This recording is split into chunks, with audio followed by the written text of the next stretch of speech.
Bismillahirrahmanirrahim. Assalamualaikum warahmatullahi wabarakatuh. Kembali lagi dengan AM Course. Kita lanjutkan pembahasan OSK 2025 ya. Bagian kedua. Bagian pertama kita sudah membahas nomor 1 sampai nomor 10. Selanjutnya kita akan bahas nomor 11 sampai 20. Tinjaulah sebuah balok bermassa 40 kg yang sedang diam. Balok tersebut kemudian didorong dengan gaya sebesar 150 Newton. Jadi baloknya itu kan lagi diam ya, terus didorong dengan gaya 150 ya. Kita gambarkan dulu skemanya. Dorong dengan ditarik ya sama aja ya. Jadi F nya ke kanan misalnya 150 Newton ya, massanya 40 kg. Nah, baloknya ini lagi diam ya. Tapi akibat ditarik oleh gaya 150 Newton, baloknya masih tetap diam. Artinya gaya 150 Newton tidak mampu menggerakkan balok ini. Gitu ya. Jika diketahui lantai kasar dengan koefisien gesek statis 0,8, maka besarnya G gesek pada sistem. Jadi yang ditanyakan G gesek yang bekerja pada sistem saat didorong ini. Nah, jadi ada 3 kondisi ya untuk gaya gesek itu. Jika gaya dorong ya, jadi F lebih kecil atau sama dengan jika ya F lebih kecil atau sama dengan gaya gesek statis maksimum gitu ya. Ini akibatnya apa? Benda akan tetap diam. Benda akan tetap diam. Ya, jadi maksudnya gini. Ini kan ada gesek statis ya. Gesek statis itu mu S kali N. Dan mu S kali N ini dianggap gaya gesek statis maksimum. Artinya benda ini mampu bertahan dari gaya maksimumnya gaya gesek statis maksimum. Misal gaya gesek statis maksimum itu mu S kali N, setelah kita kali misalnya ya. Ini kalau ini kita kali berapa nih? Mu S nya 0,8, N nya itu sama dengan mg ya. Jadi 40 kali G. G nya anggaplah 10 biar mudah. Jadi ininya dicoret ya. 8 kali 4 32 ya, 320 Newton. Artinya gaya berapapun selama dia masih di bawah 320 Newton ini tidak akan mampu menggerakkan benda. Gitu ya. Jadi kalau gaya tarik atau gaya dorongnya lebih kecil atau maksimal sama dengan gaya gesek statis maksimum, dalam hal ini sama dengan 320 Newton ya, apalagi lebih kecil ya, benda akan tetap diam tuh. Itu ya. Jadi kenapa benda ini tetap diam? Karena memang gaya gesek statis maksimumnya 320 Newton. Itu artinya dia mampu bertahan dari gaya maksimal 320 Newton. Kalau lebih dari 320 gimana? Misalnya 321, berarti dia bergerak. Ya, di sini ya.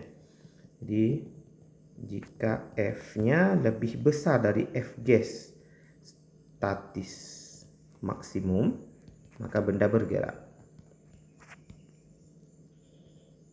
Nah, yang ditanyakan kan bukan ini tapi ya. Yang ditanyakan bukan bendanya gerak atau diam. Ini udah jelas bendanya tetap diam.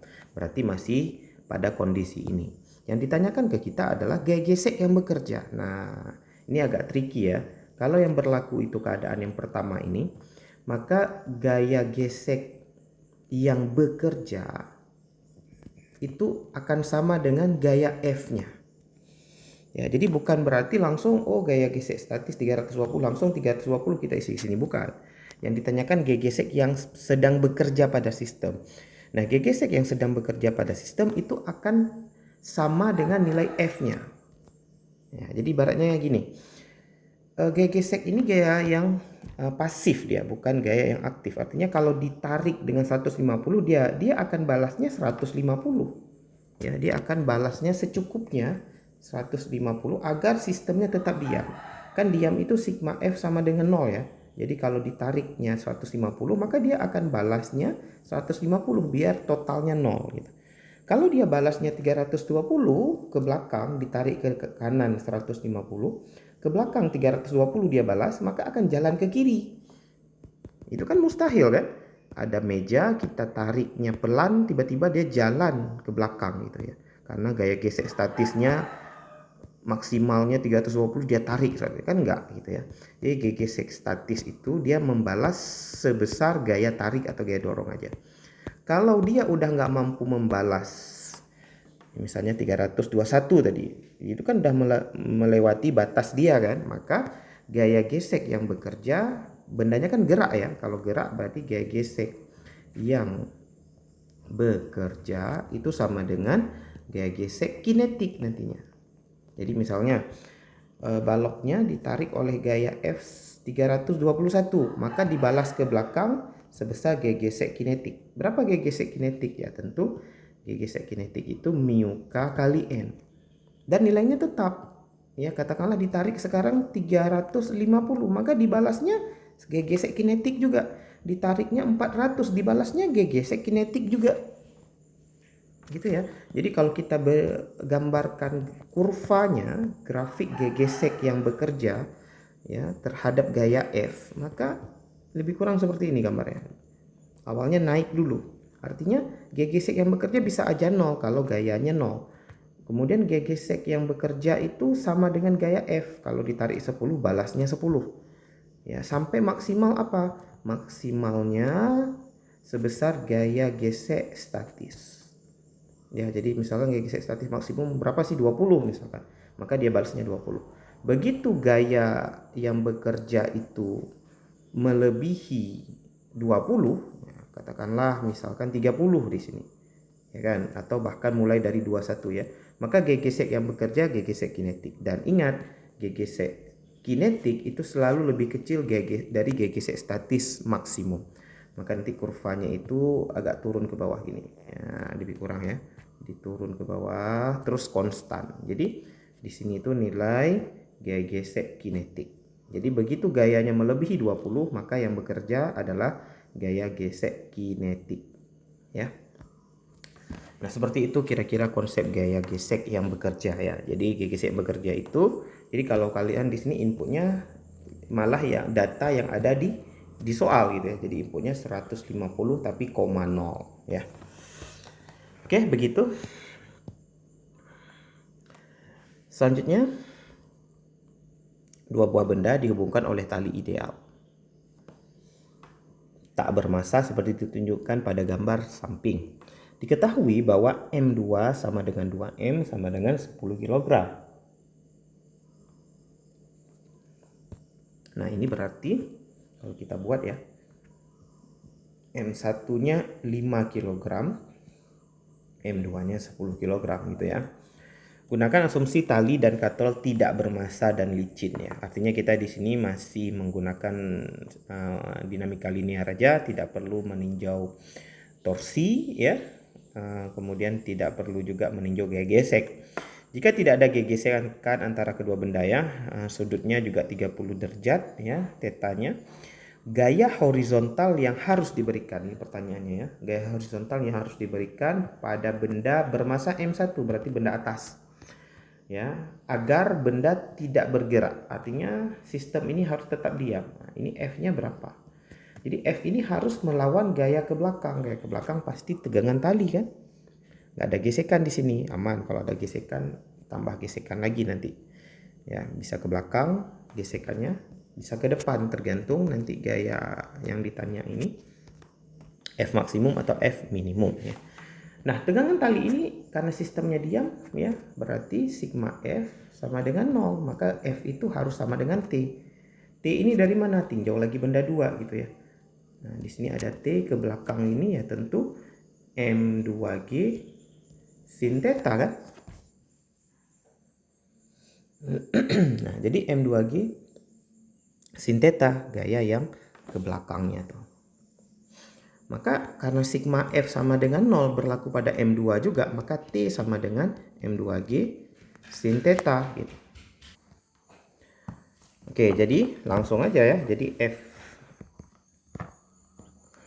F yang mau kita cari itu sama dengan M2G sin theta. Udah selesai ya. M2-nya 10, gravitasinya 9,8, sin tetanya sudutnya 30. Berarti sin 30 1/2. Gitu ya. Berarti kan langsung aja ya, hasilnya setengah dari 98 ya. Jadi 49,0 ya Newton.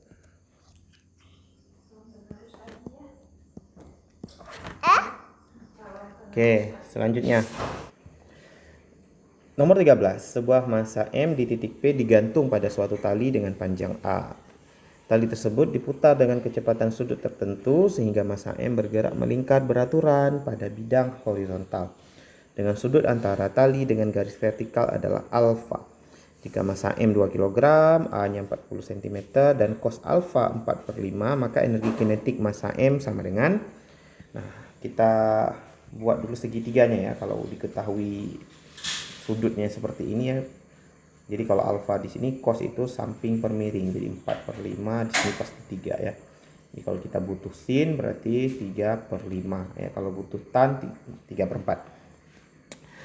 Jadi ditanyakan energi kinetik massa M. Nah, perhatikan di sini benda M ini dia berputar ya, berputar pada bidang horizontal. Maka energi kinetik yang mau kita cari itu pasti energi kinetik rotasi. Rumusnya ya tentu setengah kali I kali omega kuadrat.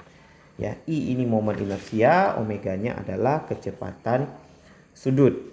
Nah, dalam soal ini dua-dua data ini nggak ada gitu ya. Kecepatan sudut nggak ada, momen inersia juga nggak ada. Nah, kita harus cari dua-duanya itu.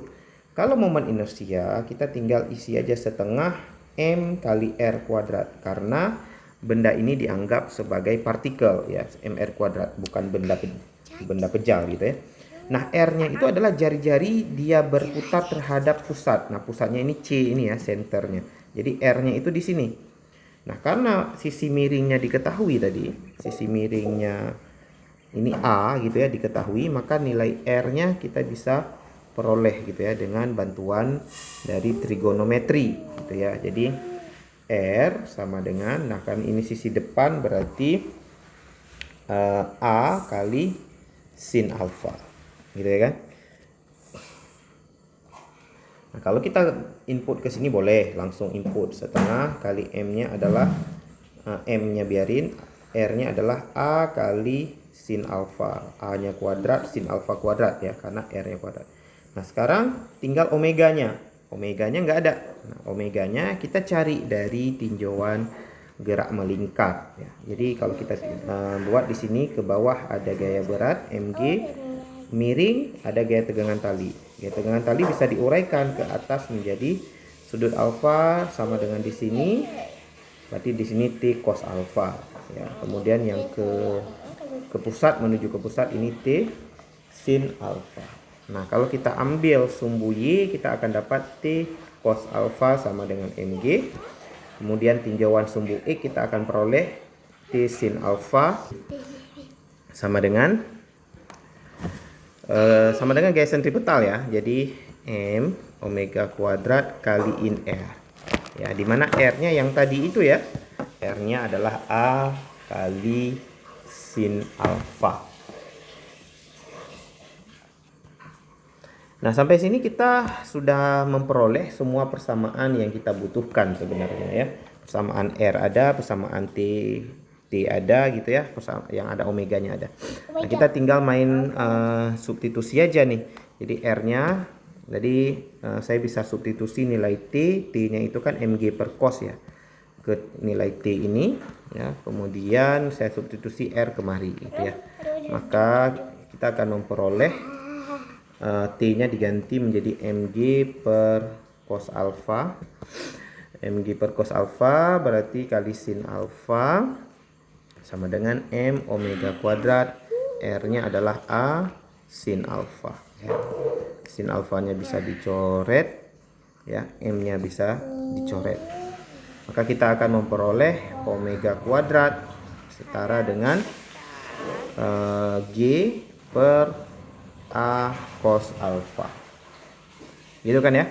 Nah, kita langsung substitusi omega kuadrat ya, karena yang kita butuhkan di energi kinetik itu kuadrat gitu ya. Jadi di sini G per A cos alfa. Ini juga G per A cos alfa. Nah, di sini A-nya bisa dicoret lagi. Maka bentuk akhir persamaannya kita bisa peroleh setengah kali M kali A kali G gitu ya, kali sin kuadrat alfa dibagi cos alfa. Nah, sisanya tinggal masukkan semua nilai. Setengah kali masanya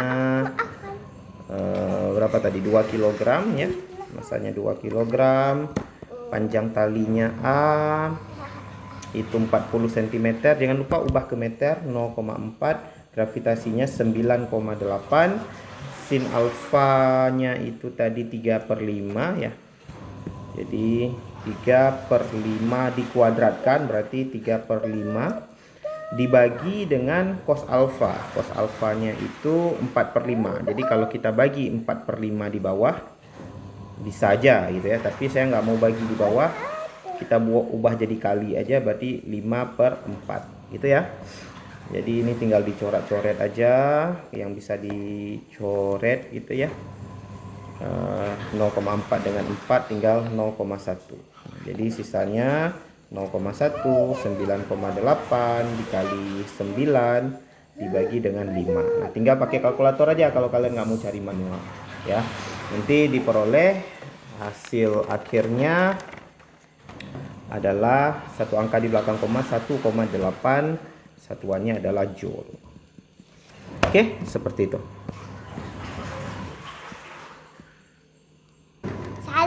Pada gambar di samping ini, seluruh permukaan bersifat licin, sedangkan massa tali dan katrol dapat diabaikan. Gaya F diberikan pada massa M, sedemikian sehingga sistem ketiga massa bergerak terhadap lantai, sedangkan antara ketiga massa tidak ada gerak relatif satu sama lain. Jadi kita ditanyakan ya, berapa F yang harus kita berikan ya agar sistem ini bergerak. Ya, sistemnya ini bergerak bersama tetapi tidak ada gerak relatif antara ketiga benda. Nah, kemungkinannya kan M1 dan M2 itu kan bergerak ya. Kemungkinannya M2 turun, M1 maju gitu kan ya. Itu kemungkinannya. Sehingga sistem ini M1 bergerak terhadap M gitu ya. M1 juga bergerak terhadap M2. Nah, itu tidak diinginkan dalam soal ini. Artinya apa? Harus ada suatu gaya ke belakang yang menahan si M1 seperti soal sebelumnya gitu ya. Nah, jadi harus ada gaya ke belakang yang menahan biar M1 dan M2 diam di atas benda M gitu. Nah, gaya ke belakang ini bukan kita pegang gitu ya, nggak boleh dipegang, nggak boleh diikatkan ke tali. Jadi gaya ke belakang ini muncul akibat si M ini didorong. Jadi karena si M didorong akan bergerak ke kanan dengan percepatan A, maka M1 di atas akan merasakan gaya fiktif ke belakang sebesar M1 kali A. Ya, jadi M1 kali A itu adalah gaya fiktif yang dirasakan oleh benda M1. Nah, gaya fiktif inilah yang kemudian akan menahan M1. Artinya ke belakang ini sebenarnya ada T, dan T ini sama seperti soal sebelumnya ya.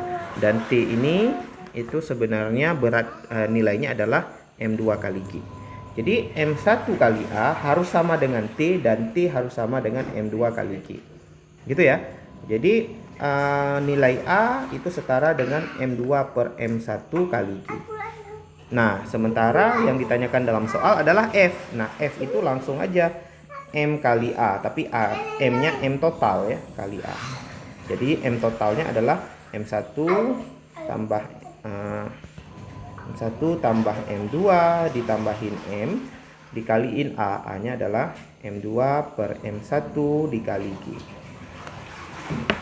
Gitu ya. Jadi simpelnya seperti ini caranya. Oke, kita tinggal masukkan nilai aja. 20 tambah 12 berarti 62 ya. 20 tambah 30 50 62. Massa totalnya M2-nya adalah 12, M1-nya adalah 20, kali G-nya 9,8. Nah, kalian tinggal selesaikan aja nilai perhitungannya. Kalian akan dapatkan nilai 364,6 Newton ya. Nah, seperti itu caranya. Kita lanjutkan nomor 15. Sebuah benda bermassa 8 kg berada dalam keadaan diam. Kemudian tiba-tiba meledak dan terpecah menjadi 3 bagian. Masing-masing bermassa 4 kg, 2 kg, dan 2 kg. Jadi ada satu buah yang besar, pecahannya ada 2 lagi itu sama besar ukurannya dan setengahnya gitu ya. Setengah dari ukuran yang besar. Setelah ledakan, kedua massa 2 kg saling bergerak dengan kelajuan yang sama dan membentuk sudut 120 derajat terhadap satu sama lain.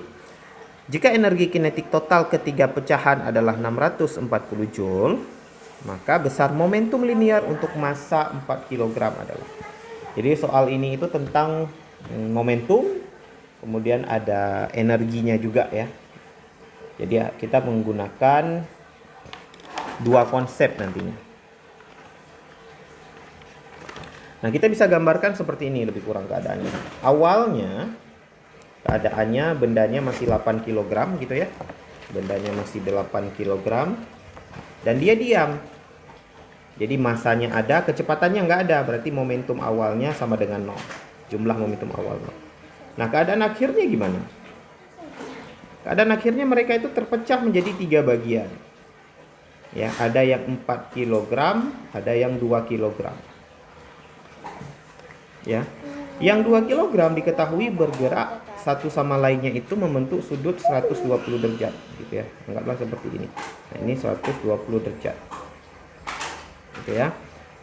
Anggaplah kecepatan ini V gitu ya. Karena masanya sama pasti kecepatannya sama. Nah, kalau kita uraikan kecepatan V ini menjadi V cos 60 ya. Jadi karena ada 2V, jadi 2V cos 60 di uraian ke kanan. Uraian ke atas dan ke bawah ini saling meniadakan. Ya, jadi V sin 60 ke bawah juga V sin 60 ini saling meniadakan. Ya, jadi kita cukup meninjau perubahan momentum sumbu X saja. Ya, jadi momentum sumbu X di akhir itu juga totalnya harus 0 karena momentum awal dan momentum akhir harus sama dengan 0. Ya, jadi momentum akhir P aksennya adalah 0. Nah, kita tahu ke kanan itu ada 2 kg gitu kan ya. Ada 2 kg dikali 2V cos 60. Nah, berarti agar totalnya 0 harus dikurang. Berarti dikurang itu artinya apa? Benda 4 kg jalannya harus ke kiri dengan kecepatan V aksen. Jadi 4 dikali V aksen itu akan total 0 gitu ya. Jadi jumlah momentum akhirnya juga harus 0. Jadi kalau benda 2 kg ini total momentum ke kanannya ke kanan ya, maka benda 4 kg momentumnya harus ke kiri gitu ya. Dia totalnya 0. Karena momentum sumbu Y benda 2 kg udah saling menghilangkan. Jadi benda 4 kg tidak perlu ada momentum di sumbu Y. Oke, dengan menyelesaikan ini kita bisa tulis 4V cos 60 setara dengan 4V aksen. Ya, tentu 4-nya kita bisa coret aja. Maka kita akan memperoleh nilai V aksen sama dengan cos 60 itu setengah ya, setengah V. Ya, atau kita bisa tuliskan bahwa nilai V 2V aksen ya. Ini terserah kita mau butuhnya persamaan V aksen atau persamaan V ya. Tapi yang kita butuhkan untuk mencari hasil akhir nanti tentunya momentum benda yang 4 kg ya. 4 kg berarti masanya 4 kg dikali V aksen. Nah, jadi kita butuhkan nilai V aksen sebenarnya. Nah, karena kita masih ada dua variabel yang tidak diketahui, maka kita gunakan satu persamaan lagi. Yang mungkin kita gunakan, data yang belum kita gunakan adalah data energi kinetik tadi ya. Nah, jadi saat mereka meledak gitu ya, energi kinetiknya energi kinetik totalnya itu adalah berapa tadi? 640 ya. Nah, 640 itu energi 640 itu akan terbagi menjadi energi kinetik benda 2 kg gitu ya. Energi kinetik benda 1, energi kinetik benda 2 dan energi kinetik benda 3 gitu kan ya.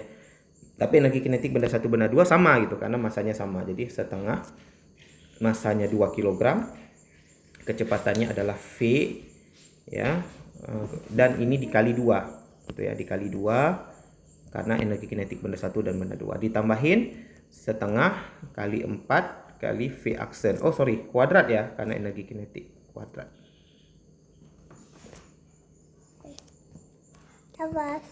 Oke, jadi di sini tinggal 640 ya, di sini tinggal V kuadrat kali 2 ya. Jadi 2V kuadrat gitu. Ditambahin 2V aksen kuadrat. Nah, karena kita butuhnya V aksen, maka persamaan V aja yang kita ganti ya. Jadi 640 2V-nya 2V aksen berarti 4V aksen kuadrat tentunya, ditambahin 2V aksen kuadrat. Jadinya 8 10 ya, 10 V aksen kuadrat. Oke, 640 dicoret aja, berarti V aksennya akar 64 ya. Dapatnya adalah 8. Di inputnya bukan di input, belum di input nih, 8 meter per second. Kemudian V aksennya masukkan kembali ke persamaan momentum 4 kali 8. 4 kali 8 itu dapatnya adalah 64 kilogram meter per second. Jadi yang di input itu sebenarnya 64,0 gitu ya. Nah, ini adalah jawaban untuk momentum benda 4 kg. Masalahnya adalah kalau kita lihat di file yang file kunci dari Puspernas, itu jawabannya bukan 64 tapi 32. Nah, 32 itu ya adalah momentum benda yang 2 kg. Jadi 2 kali kecepatannya berapa nih? Kecepatan V-nya ya. Jadi V-nya adalah 2 kali 16. 2 kali 16. 2 kali 8 ya, dapatnya 16. Jadi kalau kita kali 2 kali 16. 2 kali 16 itu 32. Nah, jadi kunci di Puspernas itu 32,0. Nah, itu momentum untuk benda yang 2 kg itu. Ya, jadi kurang tepat nih ya. Nanti coba teman-teman komentar ya kalau ada mungkin ada kesilapan dari yang saya cari, tapi kalau saya sih kayaknya udah tepat 64 ya, bukan 32, karena 32 itu momentum untuk benda yang 2 kg.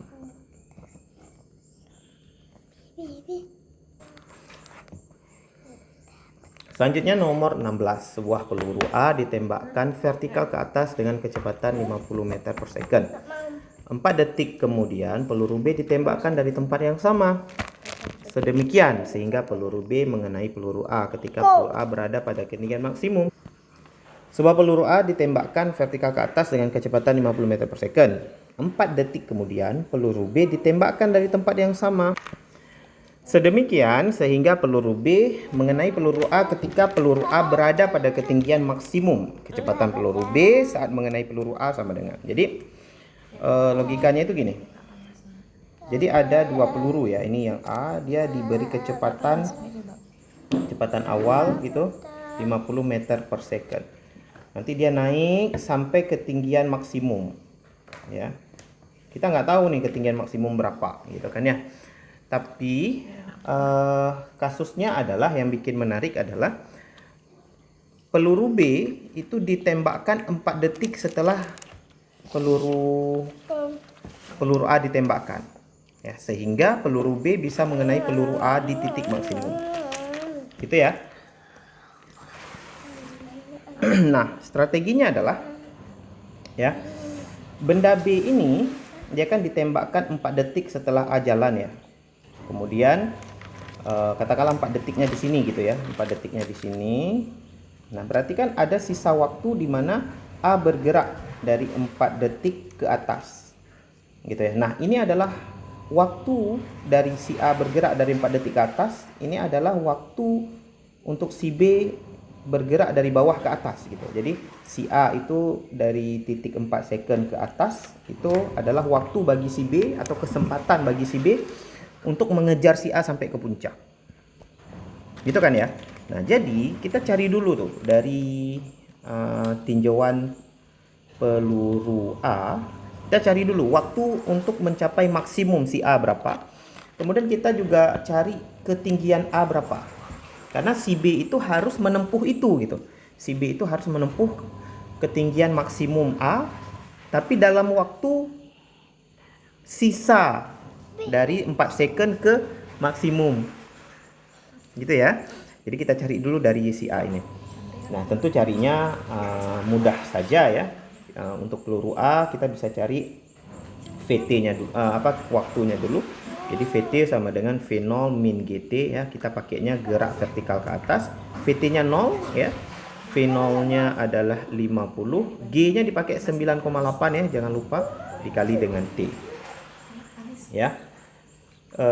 Kemudian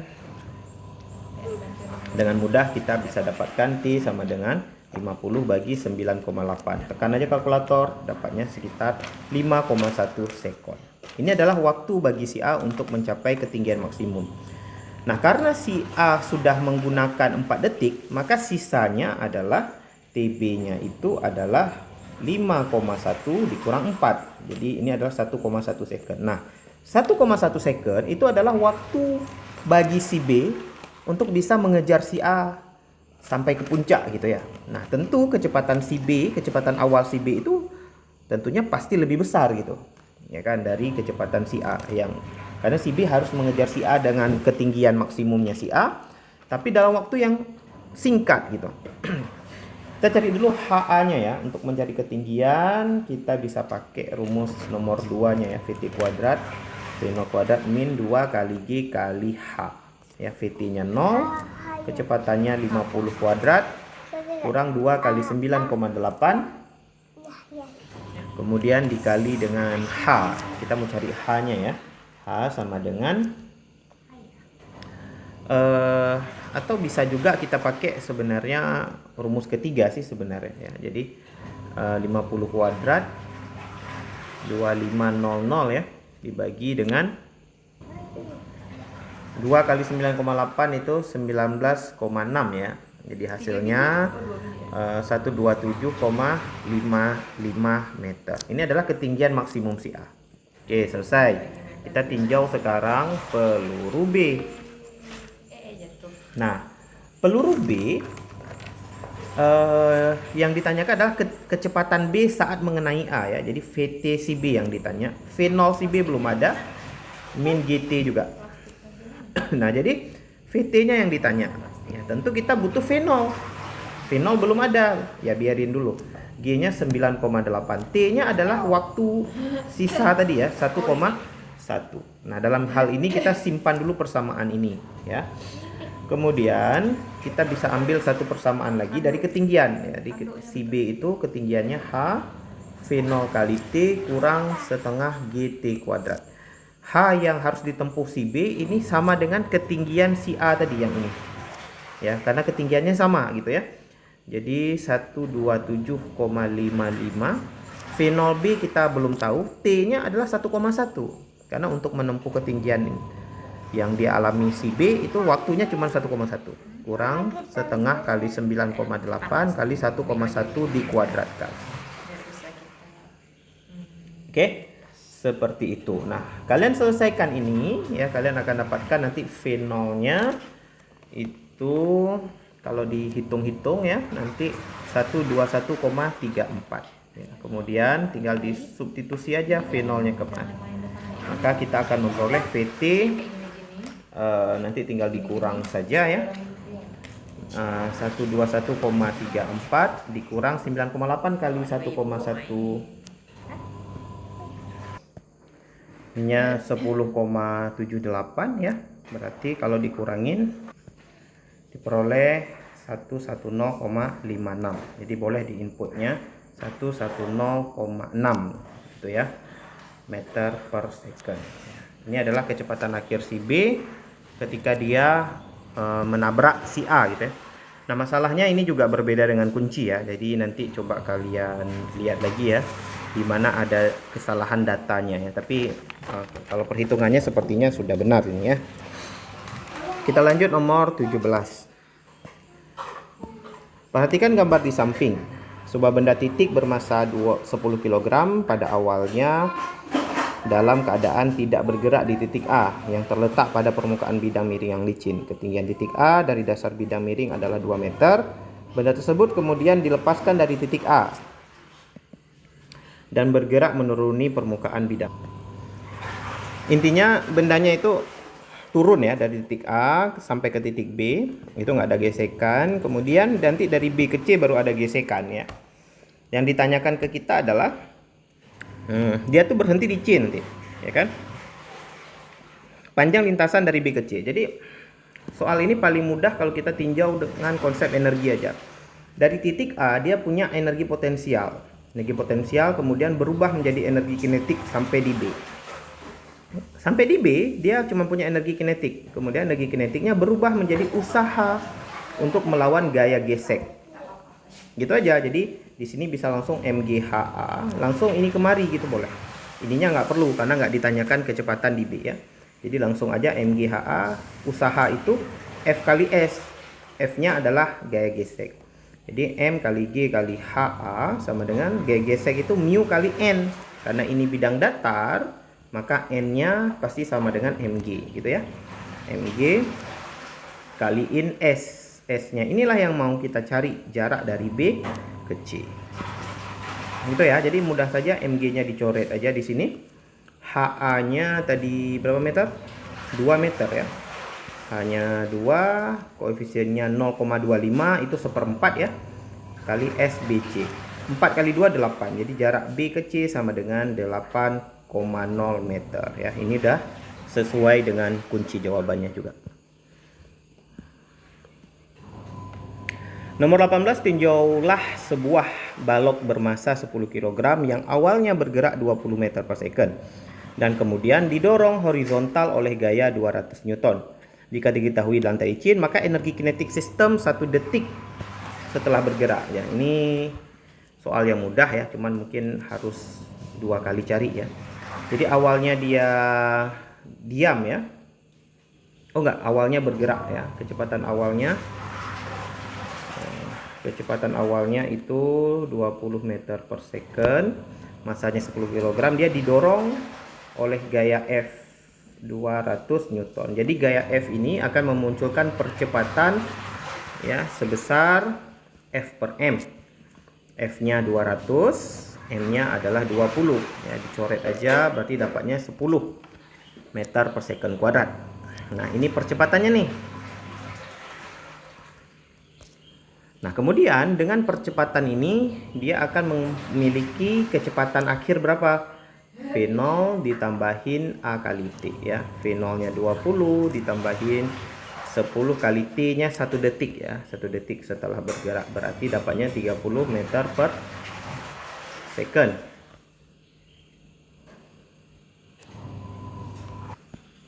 Sebentar. Masanya itu bukan 20 ya. Masanya itu 10 ya.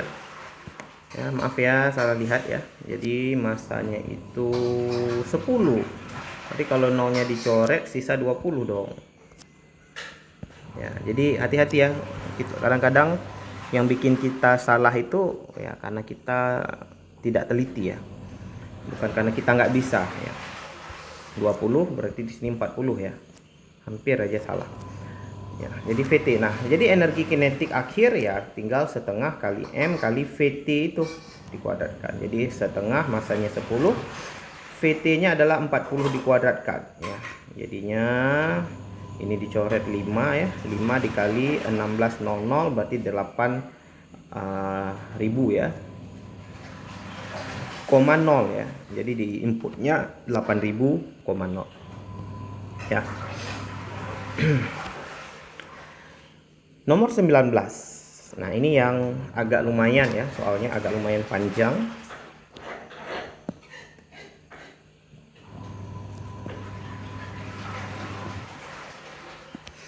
Kita punya 2 partikel A dan B ya, sedang bergerak menuju suatu titik T ya. Titik T itu di atas itu. Lokasi awal kedua partikel serta lokasi titik T membentuk segitiga siku-siku dengan panjang masing-masing 3S, 4S, dan 5S. S-nya 2 meter gitu. Berarti kan kita bisa langsung aja ini 10 dalam meter gitu ya. Ini 8 meter, yang ini 6 meter. Nah, kalau kita lihat angkanya ya memang segitiga siku-siku ya. 6, 8, 10 memenuhi Pitagoras ya. Nah, diketahui kedua partikel bergerak dengan kelajuan konstan. Ini penting ya, kelajuannya konstan yang sama lagi kecepatannya. Dan tetap bergerak meski telah melewati titik T. Jadi walaupun nanti mereka udah melewati titik T, mereka terus bergerak nih. Ya, jadi nggak berhenti di titik T.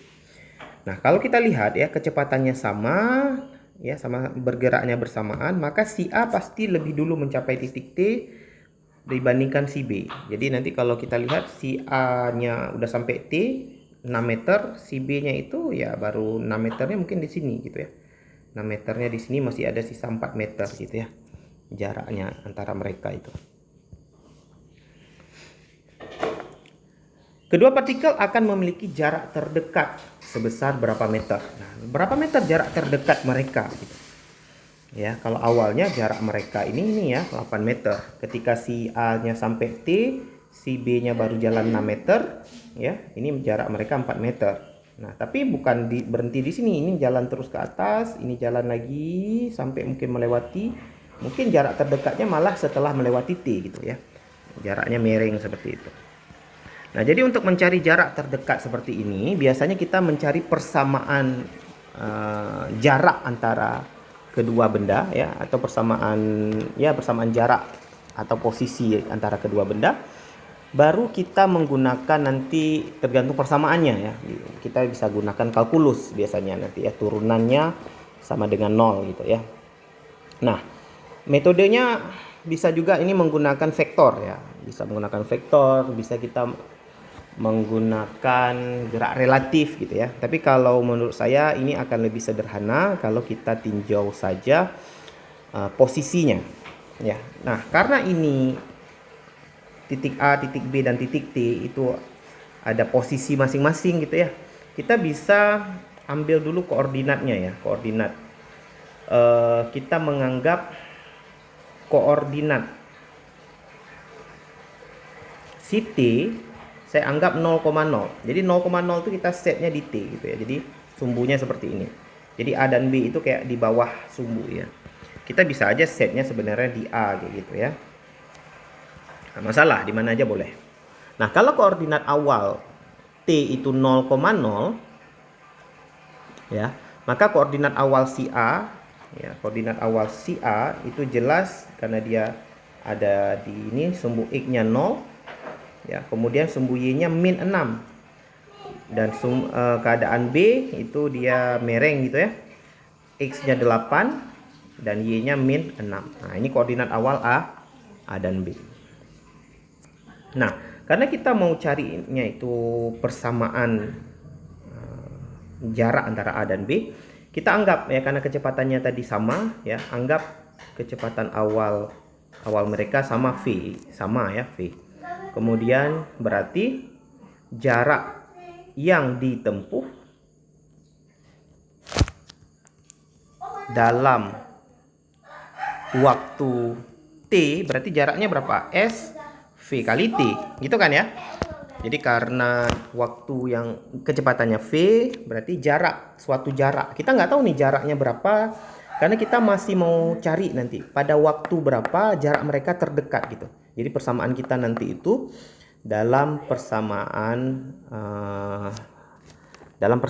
T atau S gitu ya. Jadi kita mau cari. Tapi sepertinya hasilnya nanti dalam persamaan S nih. Karena kita mau cari jarak terdekatnya. Kita mau cari S-nya itu, ya kan?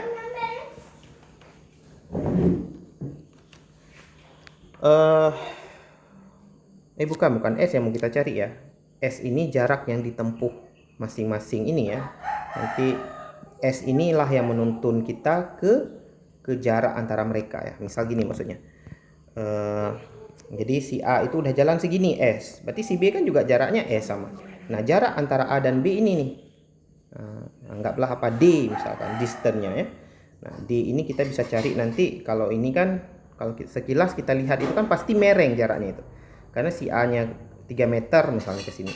Si B 3 meter itu miring, pasti dia nanti lebih di bawah ya kan. Maka jarak antara si A dan si B itu kemungkinan kan miring seperti ini. Jadi kita rencana kita adalah kita mencari delta X. Kita bisa mencari delta Y dari posisi A dan B. Nanti D-nya kita bisa cari. Ya, persamaan D bisa kita peroleh. Idenya seperti itu ya. Jadi makanya kita cari dulu jarak yang ditempuh A dan B. Karena jaraknya sama, alhamdulillah. Kemudian jarak ini tinggal kita sesuaikan ya. Kita sesuaikan dengan posisi awal yang diketahui ya pada si A dan si B. Ya. Nah, caranya gini, bisa kita tulis seperti ini. Kita tulis di bawah sini. Nah, si A itu awalnya di 0 min 6 dan dia menuju ke T ya kan? Menuju ke T, koordinat T itu 0,0 tadi. Nah, si A itu geraknya ke sumbu Y kan? A bergerak ke arah Y. Ya kan? Dia bergerak ke arah sumbu Y ya kan? Karena dia nggak punya kecepatan K. Oke. Berarti kan kecepatannya dia cuman kecepatan sumbu Y ya. Maka posisi A, posisi akhir A itu ya posisi awalnya min 6. Tapi ditambahin karena dia bergerak ya V kali T kan gitu ya. Jadi V kali T-nya itu kan S tadi. Jadi posisi akhir A itu sebesar min 6 tambah S. Ya, ini harus dipahami ya. Jadi yang kita cari ini posisinya ya, posisi akhir A ya min 6 tambah S. Nah, S itu ya V kali T gitu. Jadi tergantung T-nya mau berapa terserah gitu ya. Karena TA dan TB pasti sama ya. Jadi ini kita bisa tulis, ini namanya adalah persamaan posisi si A. Ya, posisi setiap saat ini. Ya. Berapapun nilai S-nya. Dah. Kemudian benda B sekarang. B bergerak ya, si B ini bergerak, dia punya dua komponen kecepatan ya, punya dua arah ya. Jadi sehingga nanti dia punya posisi dia di X dan posisi dia di Y ya. Nah, masalahnya jarak yang ditempuh si B itu kan mereng ya, jarak S yang ditempuhnya kan mereng ya. Jadi untuk setiap kalau kita gambar ini gini, nah, sorry, kita pakai garis ya. Jadi untuk setiap jarak S yang ditempuh si B, ini akan selalu ada XB ya, dan akan ada YB yang ditempuh ya. Bisa dipahami ya. Nah, kita bisa menggunakan kesebangunan di sini atau kita bisa menggunakan sudut. Kalau kesebangunan kita bandingkan aja dengan segitiga besarnya. Ya, kalau pakai sudut boleh aja. Karena sudut gerakan si B sama dengan sudut segitiga, ya kan? Oke, jadi ini S ini adalah jarak yang ditempuh B. Ini lebih tepatnya kita buatnya gini aja. Perubahan jarak B, perubahan jarak Y, ya. Perubahan jarak B itu di X dan di Y. Nanti baru kita buat seperti yang A, itu persamaan posisinya ya. Jadi kita bisa dengan mudah menuliskan delta X si B itu kalau asalnya gini ya, delta X si B dibanding S misalnya. Kita pakai kesebangunan ya, boleh kesebangunan. Berarti kalau kita lihat segitiga besar itu 8/10. Ya, perhatikan delta XBS 8/10 gitu. Gitu ya. Maka delta XCB kita akan peroleh 0,8S. Hal yang sama kita lakukan pada Y gitu. Jadi delta Y CB itu kalau pakai kesebangunan dibagi banding S juga ya. Jadi kita akan dapat 6/10 ya dikali dengan S. Ya, maka kita akan peroleh delta YB sama dengan 0,6S. Ya, kita tulis sebelah sini ya. Ya, maka persamaan posisi XB itu adalah 8 awalnya, si B itu berada di 8 awalnya dikurang 0,8S. Ya. Kenapa dikurang? Ya karena si B itu arahnya ke kiri geraknya, kecepatannya ke kiri. Ya, kemudian si YB itu nilainya adalah min 6 karena dia posisi awalnya min 6 sama seperti A tadi min 6. Tapi dia ke atas kan, jadi plus 0,6S. Nah, setelah dapat posisi A dan posisi B setiap saat, maka kita dengan mudah ya, jadi logikanya gini. Si A itu jalan ke sini nih, si B itu jalannya kemari. Tapi kemari itu mereng itu kita buatnya itu tadi dalam XB dan YB gitu. Jadi posisi antara mereka ini ya, posisi antara mereka itu kita bisa cari gitu ya. Kalau kita posisi setiap saat mereka di sini kita tahu gitu ya, maka kalau posisi X itu delta X mereka itu pasti ya sama dengan XB gitu ya, karena si A itu ada di 0. Tapi kalau posisi Y ya, delta Y, nah ini pasti ketinggian A dikurang ketinggian B gitu. Maka nanti kita dapatnya mereng ini ya, jadi jarak antara mereka itu miring. Walaupun keadaan aslinya mungkin ketemunya itu mungkin ternyata setelah melewati titik T gitu, mungkin ketemunya di sini gitu. Kalau ketemunya di atas ini, berarti si A di sini, si B ya sama aja. Jadi nanti X-nya itu ini, Y-nya ini. Maka jarak yang mau kita cari itu adalah yang mereng nih. Ya, jadi berlaku umum ya, persamaan kita ini berlaku umum. Kita nggak peduli dia ketemunya itu, bukan ketemu, jaraknya itu, jarak terpendeknya itu sebelum sampai T atau setelah sampai T, ini persamaan kita berlaku. Oke ya. Nah, jadi kita bisa langsung aja, kalau saya gambarin ya, gambarin sekilas saja gini. Saya anggap bertemunya itu sebelum T misalnya gini ya. Nah, jadi saya mau cari itu sekarang jarak antara A dan B gitu ya. Ini jarak D. Maka kemari itu adalah delta X, yang ini adalah delta Y. Maka mencari D itu ya kan secara Pitagoras saja. Ya, jadi D sama dengan D kuadrat ya. Delta X kuadrat ditambah delta Y kuadrat. Gitu aja. Delta X-nya ya tentu dipakai XB kurang XA gitu. XB kurang XA. Tapi kita tahu XA tadi 0 tuh. Ya kan? Ini kuadrat. Kemudian delta Y-nya YB kurang YA. Nah, kuadrat. Nah, dengan memasukkan nilai-nilai yang ada tadi dari persamaan B dan persamaan A, ini saya tulis singkat aja ya karena sudah mepet ini.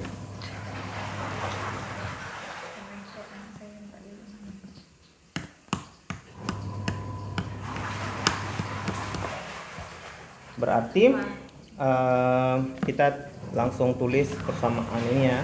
Jadi ini sebenarnya nanti dimasukkan XB, XA, YB, YA, kemudian dikuadratkan ya, dimasukkan kuadratnya, diselesaikan, kalian akan dapatkan hasil D-nya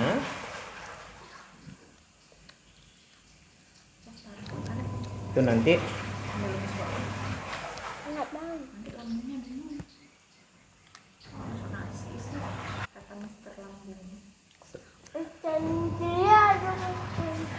(0,8S kuadrat ya kurang 12,8S tambah 64 ya. Ini nanti kalian akan dapat setelah memasukkan nilai. Nah, kita mau cari D paling minimal. Nah, ini kalau kalian perhatikan, ini adalah persamaan kuadrat. Nah, untuk mencari nilai minimum persamaan kuadrat, kalian bisa langsung, kalau dari persamaan kuadrat ya, kalian bisa langsung nilai minimum dari D ya, nilai minimum dari persamaan kuadrat, nilai S-nya adalah min B per 2A. Boleh dari situ, karena ini kan persamaan kuadrat dengan variabel S ya. Maka kalau kalian masukkan min B berarti 12,8 per 2A. 2 kali 0,8 gitu ya, jadi 1,6. Nanti kalian akan peroleh 8 meter. Ya, itu S-nya 8 meter. Nah, kalau S-nya 8 meter, kalian masukkan kembali S 8 meter kemari ya. Kalian akan dapatkan D nanti. Ya, atau cara kedua adalah jangan pakai persamaan kuadrat. Nilai minimum dari D itu akan diperoleh kalau D kuadrat D kuadrat per DS itu sama dengan 0. Nah, ini kita pakai kalkulus. Jadi ada dua cara dari sini ya. Kalau kita turunkan sama dengan 0, berarti 0,8 S kuadrat ini turunannya nanti 1,6 gitu ya. 1,6 S dikurang turunan 12,8 S itu 12,8. Ini harus sama dengan 0. Maka nilai S sama dengan 12,8 bagi 1,6 dan ini hasilnya sama dengan ini. Ya, jadi untuk mencari nilai S, artinya S ini tadi jarak yang mereka tempuh untuk mereka berada pada jarak paling dekat gitu ya. Jadi ini 8 meter. Jadi untuk mencari S bisa pakai persamaan kuadrat ya, syarat minimum, nilai minimum untuk persamaan kuadrat, atau pakai kalkulus ya, pakai turunan. Nah kemudian kalau udah dapat S, kalian kembali lagi persamaan D kuadrat yang ini ya, maka kalian akan mendapatkan D kuadrat, nanti hasilnya adalah 12,8. Tapi yang ditanyakan nilai D, bukan nilai D kuadrat, maka 12,8 nya diakarkan, hasilnya sekitar 3,58. Atau kalian input 3,6 ya meter. Jadi jawaban akhirnya adalah 3,6 meter dan ini sudah sesuai dengan kuncinya.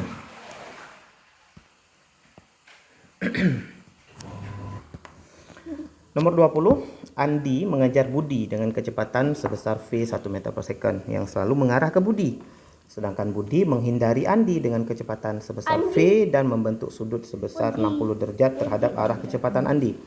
Untuk menghentikan hal ini, Didi mengejar Andi dengan kecepatan sebesar V aksen ke arah Andi. Apabila pada awalnya jarak Andi ke Budi adalah L dan jarak Didi ke Andi adalah 2L, kelajuan minimal yang dibutuhkan Didi untuk menangkap Andi sebelum Andi berhasil menangkap Budi jika mereka bergerak di waktu yang sama adalah. Jadi mereka semua ini bergerak dalam waktu yang bersamaan ya. Nah kita gambarin ini Budi di depan berarti ya kan, Budi, kemudian di belakang ini ada si Andi dan jarak antara Andi dan Budi adalah L. Kemudian di belakang sini lagi ada si Didi lagi ya, Didi ini jaraknya adalah 2L. Yang agak tricky dari soal ini adalah ya, si Andi itu kecepatannya ke sini. Andi mengejar Budi dengan kecepatan V gitu ya, 1 meter per second. Nah si Budi kecepatannya sama dengan si Andi tapi sudutnya itu 60 derajat ya. Berarti kecepatan yang harus kita perhatikan itu kecepatan sumbu X nya aja. Jadi kan mereka walaupun dia mereng seperti ini ya, nanti dikejarnya nanti ini mengarahnya mereng, tapi intinya adalah mereka akan ketemu kalau jarak pisah awalnya itu habis ya kan. Jadi sama seperti kasus mengejar yang biasa. Jadi di sini V cos 60 dan V cos 60 itu setengahnya V. Ya, atau 0,5. Nah, jadi ini sama seperti kasus mengejar yang biasa ya. Kecepatannya 0,5. Ya, jadi logikanya gini. Si Andi setiap detik jalan 1 meter. Si Budi setiap detik kabur 0,5 meter. Berarti setiap detik jarak L ini berkurang 0,5 meter. Ya kan? Mereka akan bertemu dalam T L per V kurang setengah V gitu ya. Jadi T-nya adalah L per 0,5 atau 2L. Jadi waktu untuk bertemu itu setara dengan 2L. Ya. Atau kalau kita buat jarak mereka si Andi berhasil mengejar si Budi, S itu V kali T kan gitu ya. Delta V kali T. Jadi ketika bertemu si Budi udah jalan udah jalan sebesar T-nya 2 kali L. Berarti jarak yang ditempuh Budi itu setengah V dikali T. T-nya adalah 2L. Ya, dicoret aja 2-nya. Ya kan? Nah, V-nya itu 1 berarti L. Nah, jadi logikanya gini. Ketika si Andi berhasil mengejar si Budi, mereka itu ya, lokasi terkejarnya itu adalah sejarak L dari lokasi si Budi awalnya. Berarti kalau ditambahin L di sini, ini totalnya 2L. Nah, si Didi di belakang sini dia harus mengejar dari Didi ke Andi tadi 2L kan ya. Jadi jarak total yang harus ditempuh si Didi itu totalnya 4L. Ya, jarak total yang harus ditempuh si Didi untuk menghentikan si Andi ini minimal ketika si Andi udah hampir menangkap si Budi, kan gitu ya. Jadi jaraknya 4L. Dalam waktu berapa? Dalam waktu sebesar T yang sama ini juga. T2L gitu ya. Ini 2L ini bukan berarti 2 kali L ya, tapi 2 kali L, tapi bukan satuannya meter ya, satuannya sekon ini ya. Karena dia T. Nah, artinya apa? Kecepatan awal si Budi dalam arah sumbu X ya, kecepatan si bukan Budi nih, si Didi ya, kecepatan si Didi V itu S per T. S-nya sebesar 4L dan harus terkejar selama dalam waktu 2 per L. Maka di sini akan diperoleh hasilnya 2 meter per second. Nanti kalian input aja 2,0 ya, meter per second, dan ini udah sesuai dengan kunci jawaban. Gitu ya.